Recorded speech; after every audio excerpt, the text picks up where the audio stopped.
Hello दोस्तों, कैसे हो आप लोग। तो दोस्तों मैं आपका स्वागत करता हूं हमारे ग्रेट ट्यूटोरियल्स के यूट्यूब चैनल पे। दोस्तों अगर अभी तक वीडियो को लाइक नहीं किया होगा तो प्लीज वीडियो को लाइक करिएगा, चैनल सब्सक्राइब करिएगा, कमेंट सेक्शन में एक प्यार से कमेंट हमारे ग्रेट ट्यूटोरियल्स वॉइस के लिए जरूर करिएगा दोस्तों। तो चलिए शुरू करते हैं हमारे आज के टॉपिक से। आज का जो हमारा सिलेबस हम ज्योग्राफी की सीरीज के साथ स्टार्ट करें। हमने हिस्ट्री की सीरीज पूरी कंप्लीट कर लिया हमारे सीईटी के लिए और हम ज्योग्राफी से स्टार्ट करें। तो चलिए शुरू करते हैं दोस्तों। अब सबसे पहले मैं जब टॉपिक पे बढ़ूँ तो उससे पहले मैं लोकेशंस और एक्सटेंट के बारे में, तो इससे पहले मैं कुछ चीज़ें क्लियर कर देना चाहता हूँ दोस्तों। अब आपने लॉन्गिट्यूड या आपने आपकी जो लोअर क्लासेस होती है उसमें पढ़ी, आपने 5th 6th में पढ़ी ये चीज़ें, लेकिन मैं यहाँ पे आपको थोड़ा बता देता हूँ।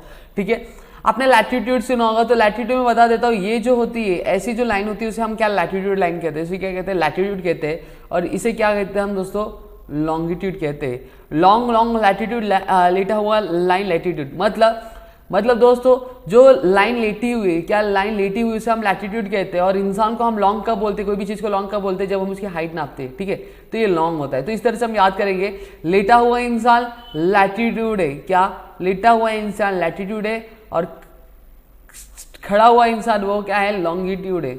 समझ में आ गया आपको, समझ में?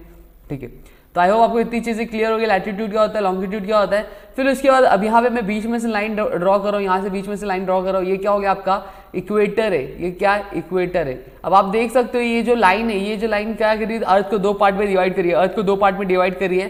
तो यहाँ पे मैं डायरेक्शन बता देता हूँ। ये आपका ईस्ट हो जाता है, ये आपका सॉरी ये आपका ईस्ट, ये आपका वेस्ट, ये नॉर्थ और ये साउथ। ठीक है, अब ये इक्वेटर क्या कर रहा है, इक्वेटर 0 डिग्री पे दोस्तों, इक्वेटर 0 डिग्री पे। फिर ये ऊपर वाला जो हिस्सा, ये इतना जो हिस्सा यहाँ से लेकर यहाँ तक, ये क्या होता है आपका नॉर्दर्न हेमिस्फीयर कहलाता है। क्या कहलाता है, नॉर्दर्न हेमिस्फीयर दोस्तों। ठीक है, और ये आपका क्या सदर्न हेमिस्फीयर कहलाता है।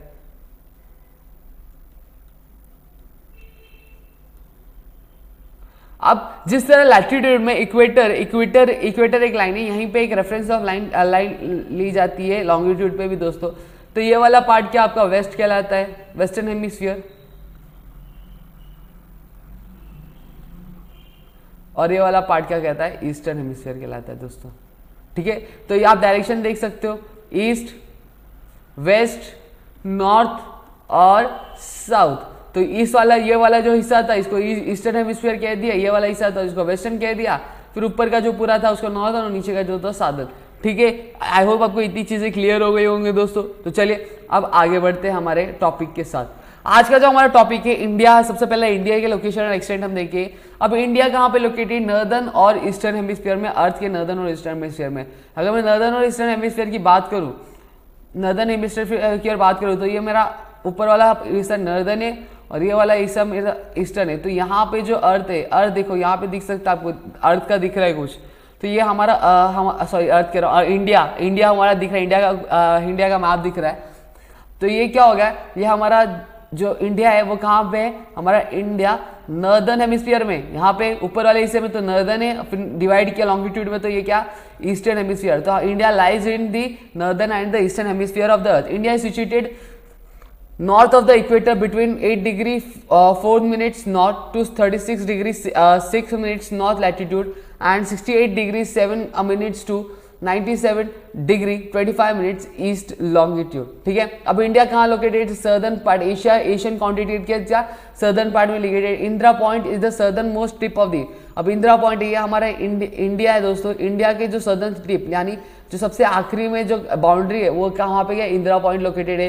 अब ये पैरेलल क्या 6 डिग्री 45 मिनट्स नॉर्थ पे क्या पैरेलल है। पैरेलल क्यों कहा जाता है दोस्तों मैं बता देता हूँ आपको। अब ये हर एक लैटिट्यूड जो है दोस्तों, आपने ज्योमेट्री में पढ़ा होगा, अब हर एक लैटिट्यूड जो है वो दोस्तों एक दूसरे को क्या पैरेलल है, क्या है पैरेलल है। आप यहाँ पे मैं ड्रॉ करके बताता हूँ, इक्वेटर, ये इक्वेटर है। अब इक्वेटर पे देख सकते हो आप लोग, ये पैरेलल है, ये भी पैरेलल है, ये भी पैरेलल है, ये भी पैरेलल है। तो इस वजह से क्या इसे क्या पैरेलल कहा जाता है दोस्तों। ठीक है, अब आगे, अब इंडिया का कैपिटल क्या, हम सभी को मालूम है इंडिया का कैपिटल दिल्ली है दोस्तों। अब India is located in the dash and eastern hemisphere of the earth. तो कौन से हेमिस्फीयर में बता दो, चलो कमेंट सेक्शन में आप लोग फटाफट बता देना मुझे आंसर। फिर लोकेशन एक्सटेंट ऑफ ब्राजील, अब ब्राजील देखेंगे हम लोग। ठीक है, अब सदर्न मोस्ट पार्ट जो है ब्राजील का वो कहाँ पे नॉर्दर्न हेमिस्फीयर पे लाई करता है, और और कुछ जो है वेस्टर्न हेमिस्फीयर पे भी क्या लाई करता है दोस्तों। मतलब यानी ये हमारा, तो यहाँ पे कुछ हिस्सा जो होगा, यहाँ पे कुछ हिस्सा जो इनका नॉर्दर्न हेमिस्फीयर यानी ऊपर वाले हिस्से में लाई करता है, और कुछ जो हिस्सा इनका सदर्न हेमिस्फीयर में क्या लाई करता है दोस्तों। Also it lies in the western hemisphere in the northern part of the American continent. अब जो नेशनल टेरिटरी है उनकी कितनी है, 4395 किलोमीटर की है दोस्तों, फ्रॉम नॉर्थ टू साउथ, यानी ऊपर से नॉर्थ से लेकर साउथ तक, नॉर्दर्न हेमिस्फीयर में भी और सदर्न हेमिस्फीयर में, तो इसलिए क्या नॉर्थ टू साउथ का आ गया है।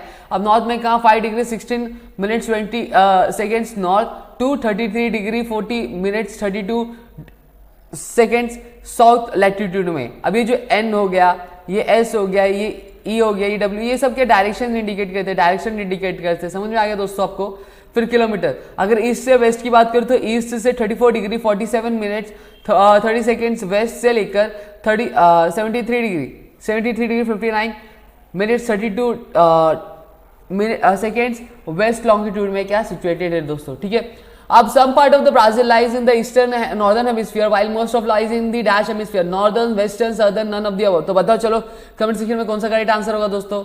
अब हिस्टोरिकल बैकग्राउंड इंडिया का, अब हिस्ट्री हम सभी जानते हैं कि हमारा भारत ब्रिटिश के रूल में था कुछ 150 साल तक। अब इंडिया को आज़ादी कभी मिली थी, 1947 में मिली थी। अब बहुत सारे जो प्रॉब्लम्स हमें फेस करने पड़े थे, जो वर्ल्ड वॉर्स हुए थे उसकी वजह से भी बहुत सारा क्या प्रॉब्लम्स हमें हुआ था दोस्तों। फेमाइन सिचुएशंस आ गई थी, मतलब बहुत ही विकट सिचुएशंस आ चुकी थी इंडिपेंडेंस के बाद में। अब इंडिया एक मेजर डेवलपिंग कंट्री है दोस्तों, जो जिसे क्या ग्लोबल मार्केट भी क्या कंसिडर किया जाता है दोस्तों। अब आप सभी जानते होंगे कि हमारे भारत देश में अलग अलग इकोनॉमिक रिफॉर्म्स क्या टाइम टू टाइम होते रहते हैं, इसलिए क्या इंडिया इकोनॉमिक डेवलपमेंट क्या धीरे धीरे क्या आगे बढ़ रहा है दोस्तों। अब इंडिया का जो बहुत ज़्यादा पॉपुलेशन है, मोस्ट ऑफ द पॉपुलेशन क्या यूथ का पॉपुलेशन है, इसलिए यहाँ पे मेजर पार्ट जो है वर्किंग पॉपुलेशन जो है वो वर्किंग काम करने वाली पॉपुलेशन है दोस्तों। अब इंडिया एक क्या यंग कंट्री की तरह क्या जाना जाता है। अब हिस्टोरिकल बैकग्राउंड अगर मैं ब्राज़ील का बताऊँ तो 300 साल तक ब्राज़ील पोर्टुगीज के रूल में था। पोर्टुगीज को इंडिपेंडेंस कब मिला, 1822 में इंडिपेंडेंस मिला। अब 1930 से लेकर 1985 तक वो हाफ सेंचुरी तक वापस वो पॉपुलिस्ट मिलिट्री गवर्नमेंट के अंडर था।